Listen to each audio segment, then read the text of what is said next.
¿Listo lo digo? Nicole Trejo del I've got my periódico crotch El to the camera the Universal. whole time. And throw a little leg in there. Muchas gracias.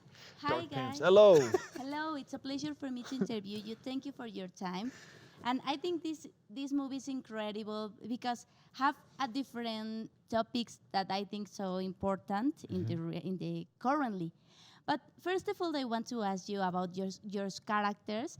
Yes, how was creating your characters, and maybe if you feel identify with the personality of your characters, tell me about it, please.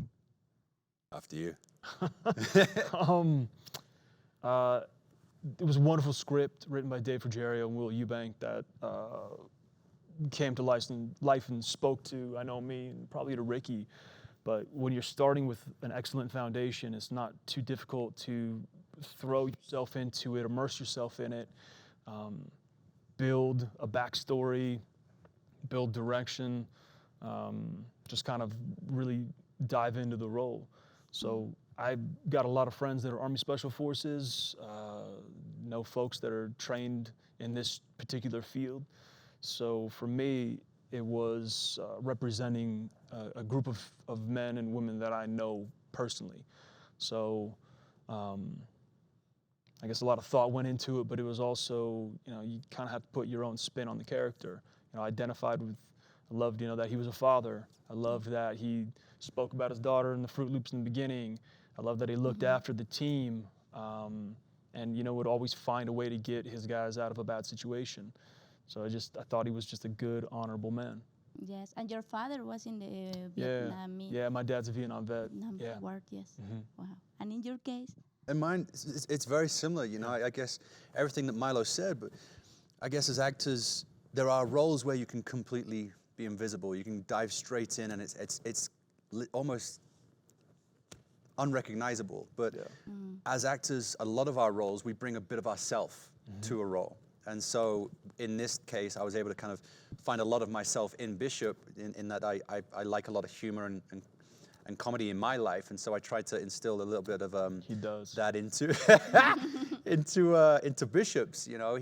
He's a little bit of light relief, in these tense moments, he reaches for comedy and humor to kind of lighten the situation, to keep him, maybe it's like a defense mechanism. It's what keeps him calm is by kind of having those humorous light moments, which stops him from thinking too much. And so he can just focus on what he needs to do. So, I like the humor that I was able to kind of bring to Bishop. And then, as Milo said, creating that backstory, because the script is there. It was a fantastic character, great arcs, but you sometimes have to go back and invent a backstory for yourself. And so we ad-libbed a little bit about our families in the movie that made the screen, and you hear it in the voiceover where we talk about our families. So I invented a wife and a daughter, which gave myself or Bishop that drive to succeed, to survive, to keep moving forward. Yeah. And what about the that was happening in Hulosea in the Philippines?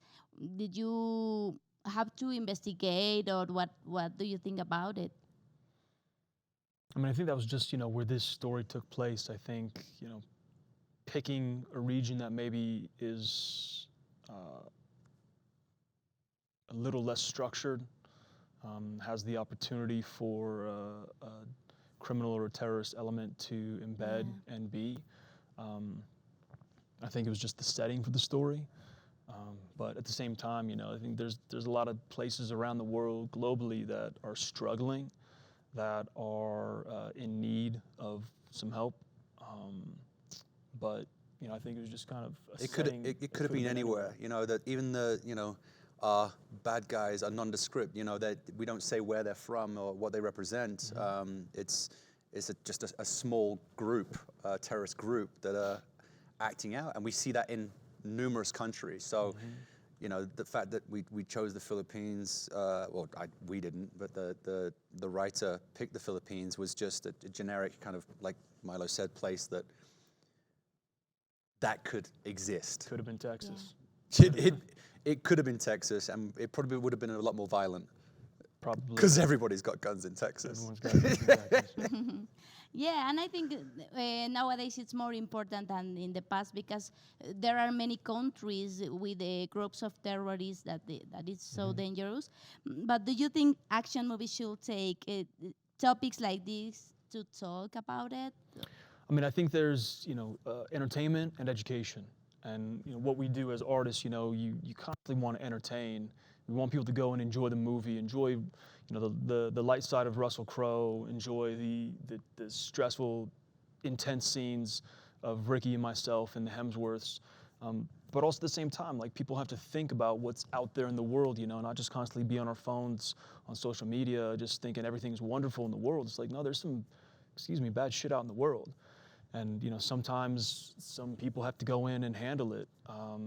So I think it's a fortunate position of Hollywood to be able to do that, but it's tough because you can't be too heavy-handed with the message. You have to entertain first and hopefully get people to think outside of the 90 minutes of our film to understand like really what's going on out in the world. I feel that's where I think this film really does succeed. It's a great action movie. It's fun. It's entertaining. There's so much happening from beginning to end. It really is a roller coaster. And there is no message that's beaten down.